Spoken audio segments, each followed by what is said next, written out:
A brutal attack over the summer made headlines across the country. And for the first time tonight, Danville City Councilman Vogler is opening up about that fiery incident that left him hospitalized for months with second and third degree burns. In a story you'll only see on ABC 13, our Sarah Weitzman joins us live at the scene of the crime with his powerful path to recovery and resilience.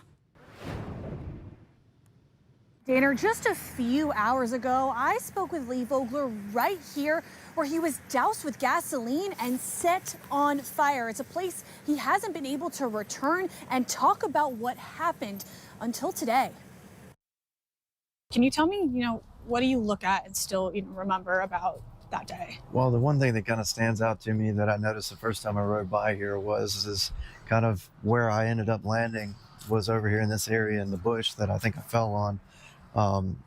It's still kind of messed up, months later, different from the rest. Signs of a brutal attack still scar the outside of Vogler's private office in Danville. And the pain, he still feels it every day. And I hurt pretty much every day, but, I feel good.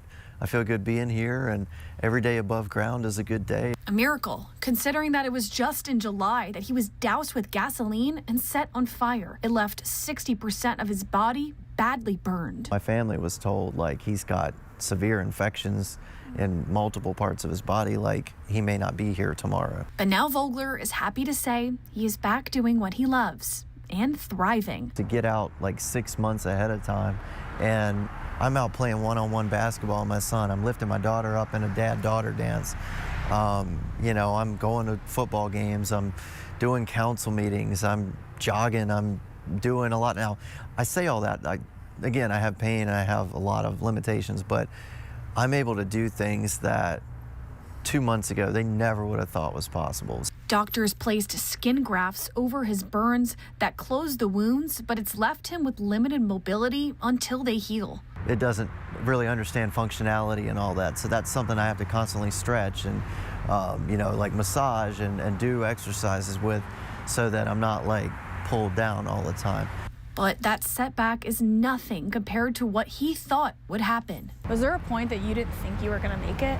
When I was in the ambulance, actually, I told Blair, I don't think I'm going to make it. I had this feeling of my body was shutting down. I couldn't feel anything. Now, moving forward, he wants everyone to know what keeps him going. My belief in life is to always push forward and make the most of each day that you have. And you suggested, coming here and doing this interview. Why did you feel like the first time you were going to do an on-camera interview, you wanted it to be right here? I just think, I want to show that no matter what you go through in life, you don't have to allow that to define you and hold you back. So, just like that bush, still scarred but slowly growing back, Vogler is starting a brand new chapter in the city he loves.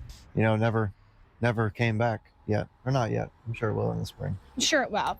Plants have a tendency to grow again. Yeah, I came back. I'm sure this will too. Vogler did tell me he cannot talk about the suspect in this case as it would impact his ongoing trial. Live in Danville, Sarah Weitzman, ABC 13 News.